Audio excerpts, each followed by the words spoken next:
Assalamualaikum warahmatullahi wabarakatuh. Salam sejahtera bagi kita semua. Kembali lagi bersama saya, Bagus Suli Setiawan, mahasiswa Universitas Satyagama. Dalam hal ini, saya akan mempresentasikan tugas kuliah saya tentang mata kuliah Statistik Industri 1, materi yang ke-14, dengan dosen pengampu Bapak Agung Tri Putranto, ST.MM. Materi ke-14 yaitu tentang deret berkala atau time series. Tujuan pembelajaran yaitu 1. Menentukan persamaan tren linier dengan menggunakan metode setengah rata-rata atau semi-average. B. Uraian materi ke-14. Time series atau deret berkala. Data berkala atau data deret waktu adalah data yang dikumpulkan dari waktu ke waktu untuk menggambarkan perkembangan suatu kegiatan atau sekumpulan hasil observasi yang diatur dan didapat menurut urutan kronologis waktu. Misalnya, perkembangan produksi, harga barang, hasil penjualan, jumlah penduduk, dan lain-lain. Analis data berkala memungkinkan kita untuk mengetahui perkembangan suatu atau beberapa kejadian serta pengaruhnya atau hubungannya terhadap kejadian lain. Dengan data berkala, kita dapat membuat ramalan berdasarkan garis regresi atau garis tren. Yang pertama, data berkala terdiri dari komponen-komponen sehingga dengan analisis data berkala, kita dapat mengetahui masing-masing komponen atau bahkan menghilangkan suatu atau beberapa komponen. Yang kedua, karena ada pengaruh dari komponen, data berkala selalu mengalami perubahan-perubahan, sehingga apabila dibuat grafik akan menunjukkan adanya fluktuasi. Selanjutnya, komponen data berkala. Ada 4 komponen gerak atau variasi data berkala, yaitu 1. Gerak jangka panjang atau tren. Tren melukiskan gerak data berkala selama jangka waktu yang panjang atau cukup lama. Gerak ini mencerminkan sifat kontinuitas atau keadaan yang serba terus dari waktu ke waktu selama jangka waktu tersebut. Sehingga sifat kontinuitas ini, maka tren dianggap sebagai gerak stabil dan menunjukkan arah perkembangan secara umum atau kecenderungan menaik atau menurun. Seperti gambar di samping, tren sangat berguna untuk membuat peramalan atau forecasting yang merupakan perkiraan untuk masa depan yang diperlukan bagi perencanaan. Tren dibedakan menjadi 2 jenis, yaitu A. Tren linier atau mengikuti pola garis lurus, Y sama dengan A tambah BT. B. Tren non-linier mengikuti pola lengkung parabola, eksponensial, logaritma, dan lain-lain. Gerak siklis adalah gerak atau variasi jangka panjang di sekitar garis tren atau temponya lebih pendek. Gerak siklis terjadi berulang-ulang namun tidak perlu periodik. Artinya, bisa berulang setelah jangka waktu tertentu, atau bisa juga tidak berulang dalam jangka waktu yang sama.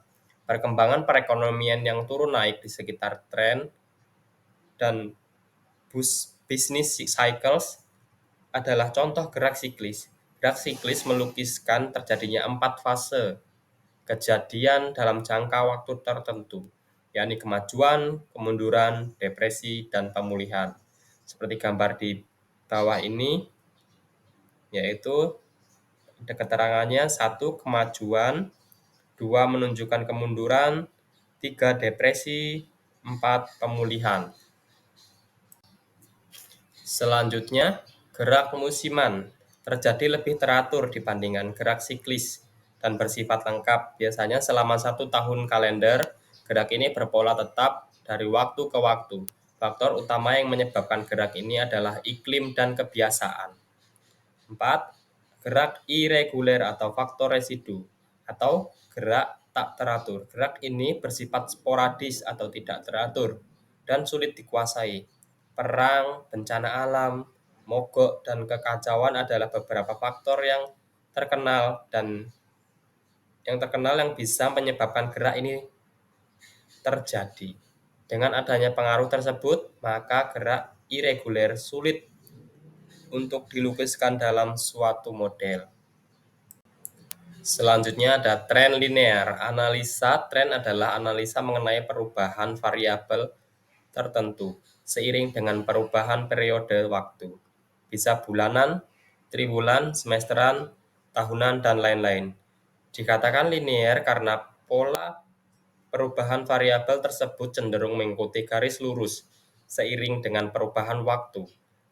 Arti penting perubahan waktu sebagai penentu perubahan variabel tertentu dalam analisa tren dapat berlaku dengan anggapan faktor-faktor lain atau di luar perubahan waktu, koheren atau melekat pada variabel tertentu tersebut. Beberapa di antara variabel ekonomi dan bisnis yang dapat diprediksi dengan analisa tren adalah penjualan, promosi, biaya produksi, profit, permintaan, dan konsumsi masyarakat, dan lain-lain. Analisa tren sangat berguna dalam menganalisa prospek perubahan variabel ekonomi dan bisnis di masa mendatang. Secara umum, perubahan variabel tertentu seiring dengan perubahan waktu dapat dirumuskan sebagai berikut, yaitu Y sama dengan A tambah BX. Y sama dengan variabel tertentu. X sama dengan periode waktu yang diasosiasikan dengan bilangan bulat positif dan negatif. A sama dengan prediksi besaran Y pada periode dasar. B sama dengan prediksi perubahan Y setiap periode. Prediksi parameter A dan atau B dapat dilakukan dengan beberapa metode, antara lain 1. Freehand metode atau metode tangan bebas. Langkah-langkah yaitu 1. Buat sumbu datar T dan sumbu tegak Y, di mana T menyatakan variabel waktu atau tahun, bulan, dan lain-lain, dan Y menyatakan variabel yang akan dianalisis atau nilai data berkalanya. 2. Buat diagram pencar dari koordinat T ke Y. 3. Tarik garis yang dapat mewakili atau paling tidak mendekati semua titik koordinat yang membentuk diagram pencar tersebut. Jika garis yang terbentuk bergerak di sekitar garis lurus, maka cukup alasan untuk menentukan bahwa tren yang terbentuk adalah tren linear. Sedangkan apabila garis yang terbentuk cenderung melengkung, maka tren yang terbentuk adalah tren non-linear. Catatan, cara menarik garis tren dengan metode tangan bebas adalah cara termudah, namun bersifat subjektif. Contoh yang pertama, berikut adalah data mengenai hasil penjualan atau jutaan rupiah di sebuah perusahaan X selama periode 10 tahun. Tabel yang pertama yaitu hasil penjualan perusahaan X periode tahun 96 sampai 2005. Di tahun 1996 hasil penjualan 14, di tahun 1997 hasil penjualan 18, dan seterusnya sampai 2005 ada hasil penjualan 28. Tentukan garis tren untuk data tersebut dengan metode tangan bebas. Sumbu datar X sama dengan tahun. Sumbu tegak Y sama dengan hasil penjualan. Dari diagram di samping, terlihat bahwa garis tren yang ditarik cenderung mengikuti garis lurus, sehingga dapat dikatakan bahwa tren hasil penjualan perusahaan X selama periode 10 tahun terbentuk tren linear naik. Selanjutnya, ada metode setengah rata-rata atau semi-average. Menurut metode ini, garis lurus yang dibuat sebagai pengganti garis patah-patah yang dibentuk dari data-data historis tersebut diperoleh dengan perhitungan-perhitungan statistika dan matematika tertentu, sehingga unsur subjektivitas dapat dihilangkan. Metode trend semi-average dapat digunakan untuk keperluan peramalan dengan membentuk suatu persamaan, seperti analisis regresi. Metode ini dapat digunakan dengan jumlah data genap ataupun ganjil. Dalam analisis tren ini, unsur subjektivitas mulai dihapuskan karena teknik peramalannya sudah menggunakan perhitungan-perhitungan. Langkah-langkah menggunakan metode trend semi-average yaitu 1. Mengelompokkan data menjadi 2 kelompok. Bila jumlah data genap, langsung dibagi 2. Bila jumlah data ganjil, maka disesuaikan dengan 1 cara berikut. A. Mengeliminasi data tahun paling bawah atau menambah data tahun tengah. 2.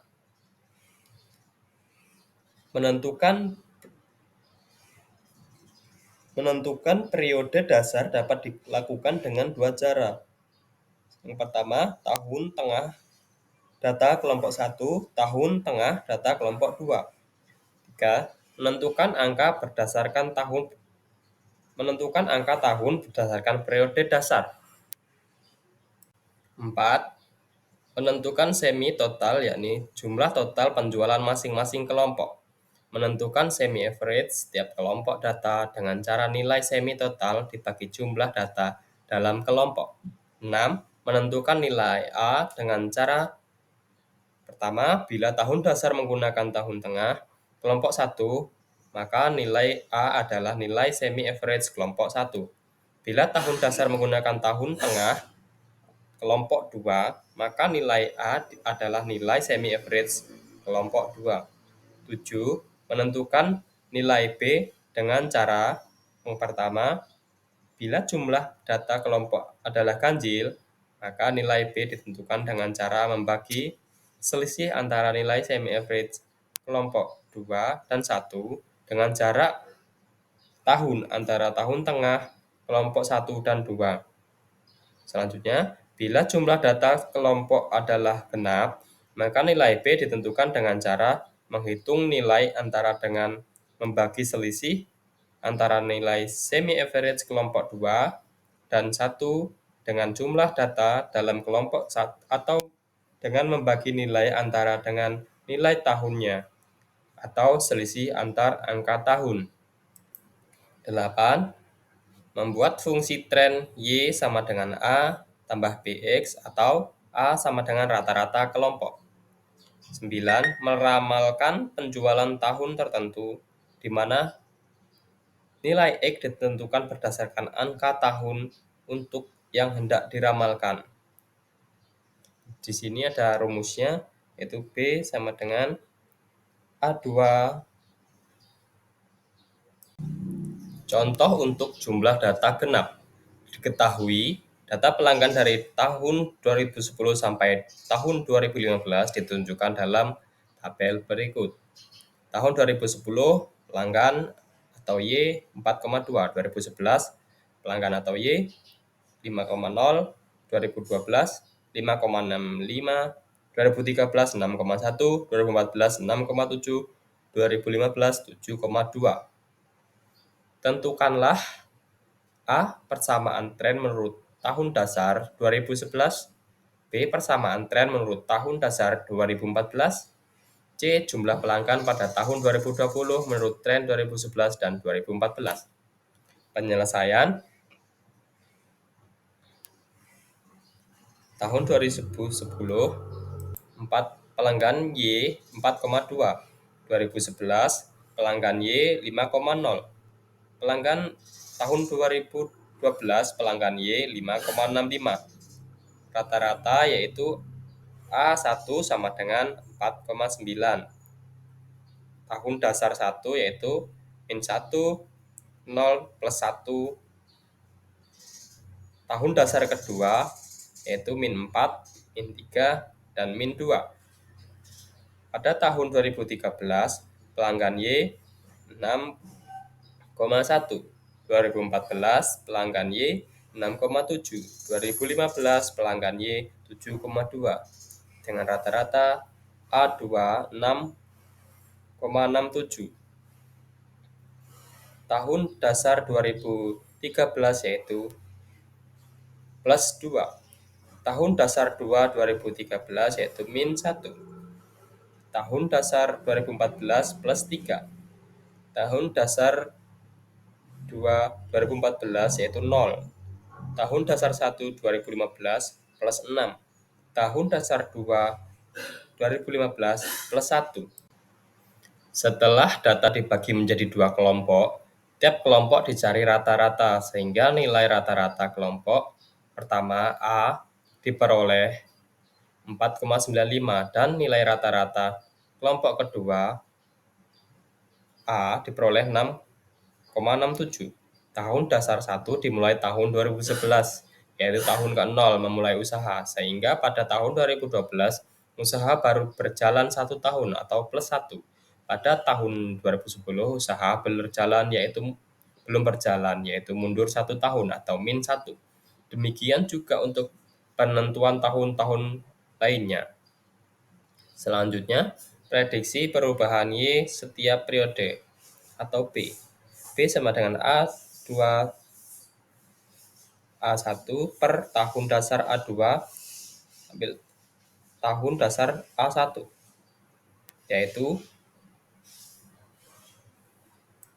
yaitu B sama dengan 6,67 ambil 4,95 per 2014 diambil 2011, yaitu sama dengan 1,72 per 3 sama dengan 0,5. Jadi persamaan tren diperoleh A, Y 2011 sama dengan A1 tambah BX sama dengan 4,95 tambah 0,57X.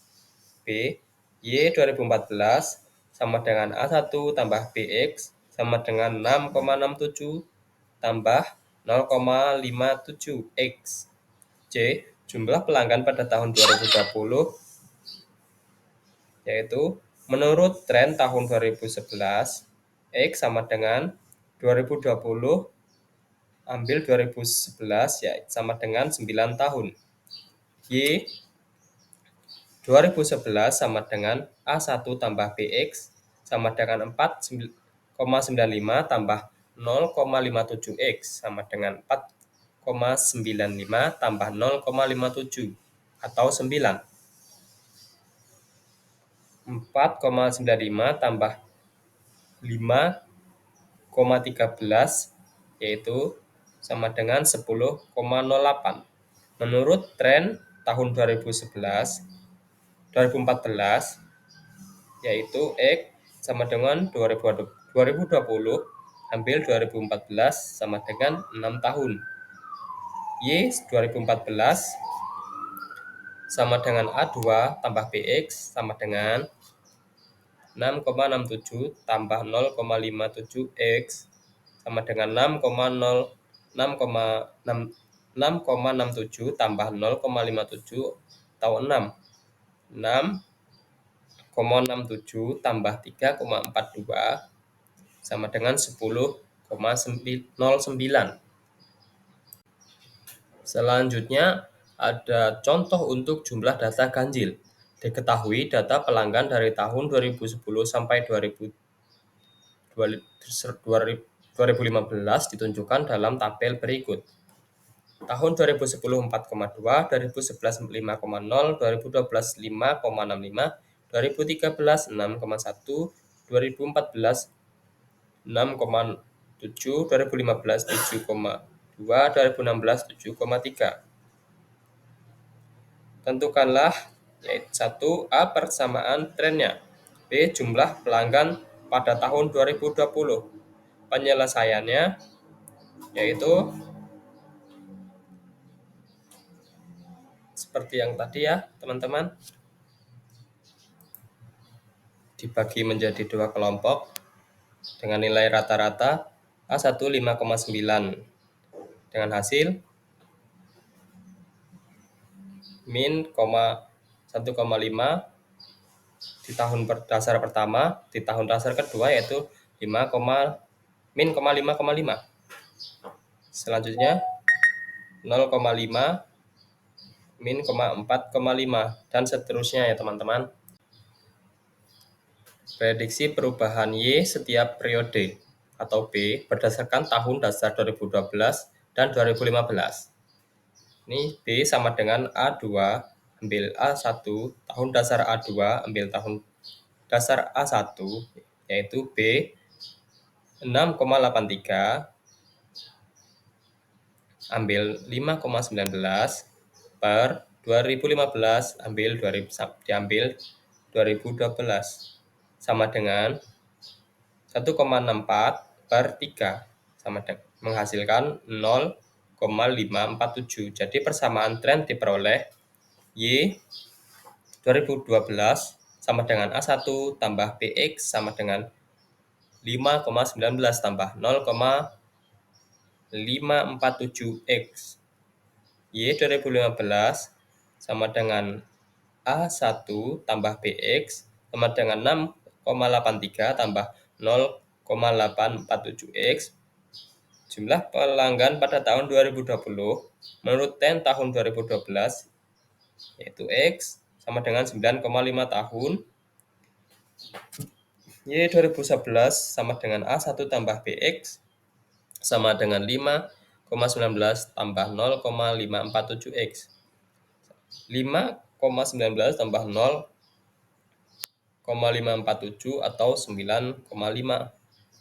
5,19 tambah 5,9197 sama dengan 10,387. Menurut tren tahun 2015 yaitu X sama dengan 5,5 tahun, yaitu Y 2015 sama dengan A2 tambah BX sama dengan 6,83 plus 0,547X. Selanjutnya sama 6,83 tambah 0,547 atau 5,5. 6,83 tambah 3,009 sama dengan 9,839. Selanjutnya ada latihan di samping ini ya teman-teman.